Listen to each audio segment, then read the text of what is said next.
সত্যি তোমাকে ভালোবাসি বায়ান। বায়ান চোখ বুজে নেয়। ঢোক গিলল ছেলেটা, অতঃপর শক্ত গলায় বলে, এমন নোংরা মনের মানুষকে আমি কখনোই আমার বউ বানাবো না। সকাল মাথা উঁচু করে বায়ানের দিকে তাকায়। বায়ান চোখ মেলে তাকালে সকালের দিকে দৃষ্টি পড়লে দেখলো সকালের ফসল টকটকে লাল হয়ে গিয়েছে কাঁদতে কাঁদতে। বায়ানের চোখে মুখে অসহায়ত্ব ঘিরে ধরল। দ্রুত চোখ সরিয়ে নেয় সকালের থেকে। সকাল আবারও কাঁদতে কাঁদতে বলে, আমি ভালো হয়ে গেছি বায়ান। আমি আর আমি আর খারাপ কিছু করব না। বিশ্বাস করো, আমাকে রেখে যেও না বায়ান। আমি তোমাকে ছাড়া মরে যাব। কথাগুলো বলতে বলতে বায়ানের বুকে মুখ ঠেকিয়ে দেয়।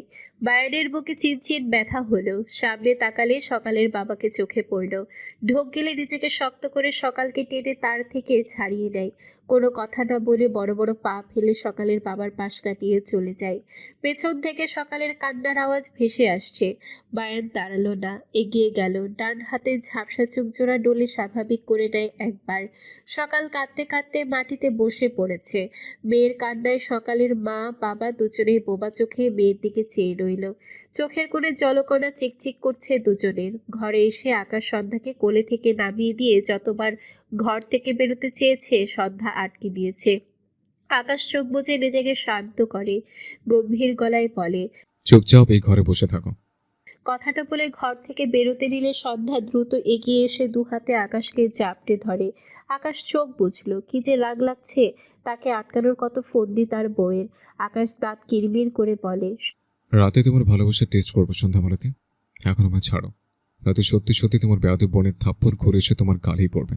সন্ধ্যা ঢোক গিলল, কিন্তু আকাশকে ছাড়লো না। আকাশ সন্ধ্যাকে জোর করে টেনে তার থেকে সরিয়ে দেয়।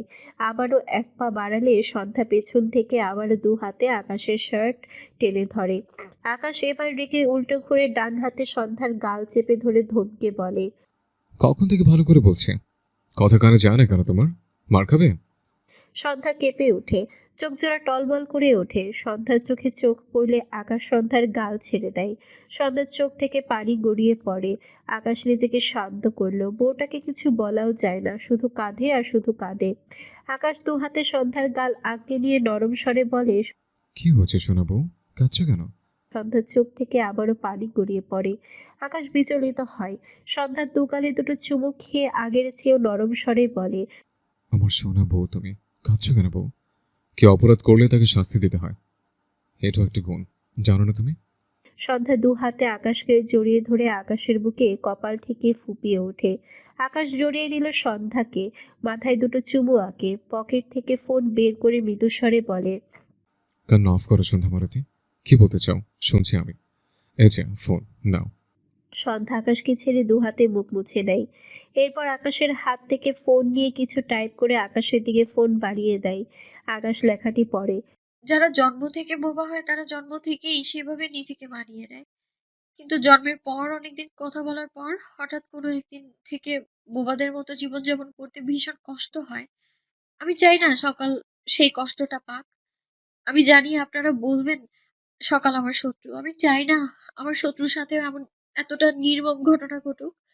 আপনি সকালের সাথে কিছু করবেন না বলুন? লেখাটি পড়ে আকাশ চোখ বুঝল। রাগ লাগছে তার, এত ভালো বউ হজম হচ্ছে না।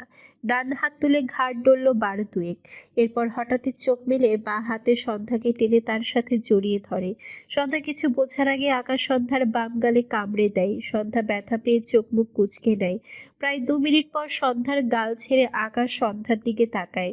ব্যথায় সন্ধ্যার চোখে পানি জমেছে। আকাশ সন্ধ্যার গালে হালকা জখম হওয়া স্থানটায় ডান হাতের বুড়ো আঙ্গুল রেখে সন্ধ্যার চোখের দিকে চেয়ে মৃদুস্বরে বলে, আমাকে তোমার মতো এত ভালো ভাবার দরকার নেই বউ, আর না তো আমি ভালো হতে চাই। তুমি এসব ভাবনা বাদ দাও। সন্ধ্যার চোখ জোড়া ভরে ওঠে। আকাশ ভ্রু কুঁচকে বলে, আবার কি? তোমার বাবা বোন ওরা তো কি আপন ভাবে না? তাদের কথা তো ভাবতে হবে কেন তোমার? সন্ধ্যার নাক টেনে ইশারায় বোঝায়। ওরা না ভাবলেও আমি ওদের আপন ভাবি। আকাশ শীতল দৃষ্টিতে তাকায় সন্ধ্যার দিকে। ডান হাত সন্ধ্যার গলায় রেখে মৃদুস্বরে বলে, তোমার কণ্ঠস্বর কেড়ে নেওয়া মানুষকে ছেড়ে দিতে বলছো? তুমি ভাবো না তোমার এই বেয়াদব বোনের জন্য আমি আমার সন্ধ্যামালতির কণ্ঠ শুনতে পাইনি কখনো। আকাশের কণ্ঠ ভীষণ অসহায় শোনালো। কণ্ঠে মিশে রইল তীব্র আফসোস। সন্ধ্যার চোখ জোড়া ভরে ওঠে, মাথা নিচু করে নেয়। তার ভীষণ খারাপ লাগে। আর পাঁচজন স্বামীর মতো আকাশ তার বউয়ের কণ্ঠ শুনতে পায় না বলে। আকাশ তাকে বিয়ে না করলে নিশ্চয়ই এক নিখুঁত বউ পেত, আর আকাশের এই আফসোসও হতো না। সন্ধ্যার চোখ থেকে টুপটুপ করে পানি গড়িয়ে পড়ে। আকাশকে ঠেলে সরিয়ে দিতে চাইলে আকাশ সন্ধ্যাকে শক্ত করে জড়িয়ে ধরে। ডান হাতে সন্ধ্যার গালে হাত রেখে মৃদুস্বরে বলে, কাঁদছো কেন বউ? সন্ধ্যা চোখ মেলে আকাশের দিকে তাকায়। কাঁদতে কাঁদতে চোখ দুটো লাল হয়ে গিয়েছে। আকাশ চেয়ে আছে সন্ধ্যার দিকে। সন্ধ্যা আজ একটা অদ্ভুত কাজ করলো। ঠোঁট নাড়িয়ে কয়েকটি কথা বোঝালো আকাশকে। আমি কথা বলতে চাই। আকাশ সন্ধ্যার ঠোঁট জোড়ার দিকে চেয়ে রইল। সন্ধ্যার কথাগুলো বুঝতে পেরে সন্ধ্যার কান্না বেচা চোখের দিকে তাকায়। আকাশের বুকটা ভার হয়। তার বইয়ের এই ইচ্ছে যদি যে সে পূরণ করতে পারত, তবে এই পৃথিবীর সবচেয়ে খুশি হয়তো সেই হতো। কিন্তু সে পারবে না। আকাশ সন্ধ্যার চোখের দিকে তাকিয়ে বলে, সম্ভব না সন্ধ্যামালতী, তোমার এই আবদার রাখতে পারবো না। আকাশের উত্তর শুনে সন্ধ্যা দু চোখ বেয়ে জল গড়ায়। আকাশ শক্ত করে সন্ধ্যাকে জড়িয়ে ধরল। তার সন্ধ্যা মালতী কষ্ট পায় কথা বলতে না পেরে, কিন্তু সে কি করবে? সে তো তার সন্ধ্যা মালতীকে হারাতে পারবে না। তার যে সন্ধ্যা মালতীকে ছাড়া চলে না। সে কিভাবে তার সন্ধ্যা মালতীর জীবনের রিস্ক নেবে? বিড়বিড় করে। তোমার সব আবদার আমি পূরণ করে দেবো সন্ধ্যামালতী, শুধু এটা ছাড়া। সন্ধ্যা ফুঁপিয়ে ওঠে। তার দম বন্ধ লাগে কথা না বলতে পেরে। কেউ বোঝে না তাকে। সন্ধ্যা ঠেলে আকাশকে তার থেকে সরিয়ে দিতে চায়। আকাশ ছাড়ল না। অসহায় চোখে তাকালো সন্ধ্যার দিকে। সন্ধ্যা কান্নামাখা চোখে আকাশের দিকে তাকায়, আবারও ঠোঁট নাড়িয়ে বোঝায়। আমি কথা বলতে চাই, প্লিজ। আকাশের কষ্ট হয়। তার সন্ধ্যা মালতীর আবদার ফেরাতে তার ভীষণ কষ্ট হয়। কিন্তু সে যে নিরুপায়। আকাশের চোখ দুটো লাল হয়ে আছে। ভীষণ অসহায় দৃষ্টিতে সন্ধ্যার কান্নামাখা মুখের দিকে চেয়ে ঢোক গিলল কয়েকবার। এরপর সন্ধ্যার কপালের সাথে কপাল ঠেকায়। সাথে সন্ধ্যা ঠোঁট জোড়ায় তার ঠোঁট জোড়া ঠেকিয়ে চোখ বুজে বিড়বিড় করে। সরি শোনাবো, এক্সট্রিমলি সরি।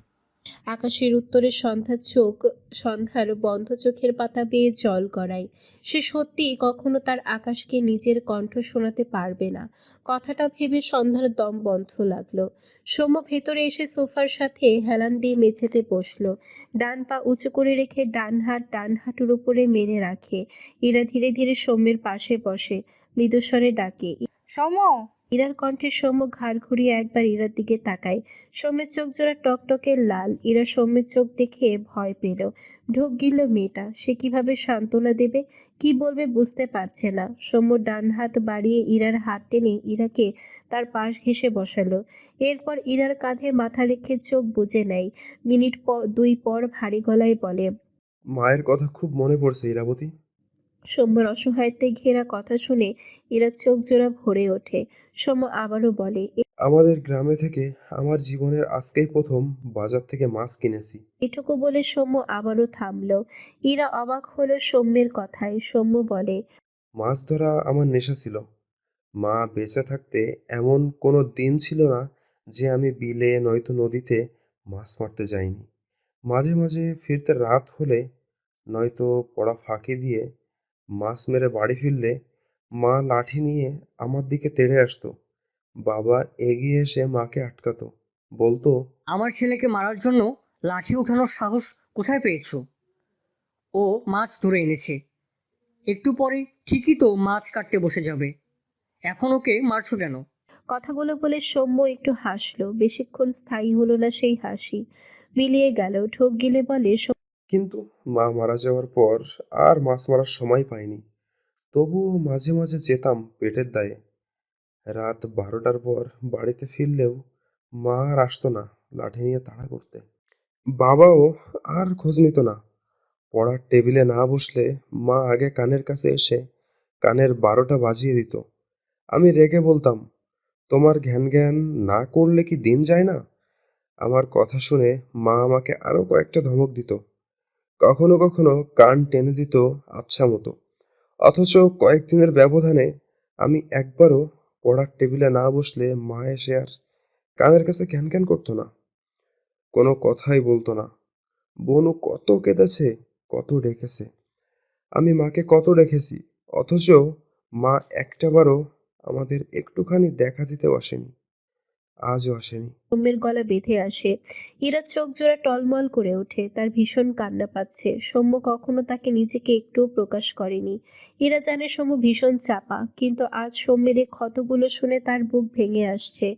সৌম্য নিজেকে সামলে ভাঙা গলায় বলে, এটুকু তুই আমার জীবনে আসার আগে আমার দুটো পৃথিবী ছিল, আমার মা আর বনু, যাদের একজন চিরতরে হারিয়ে গেছে।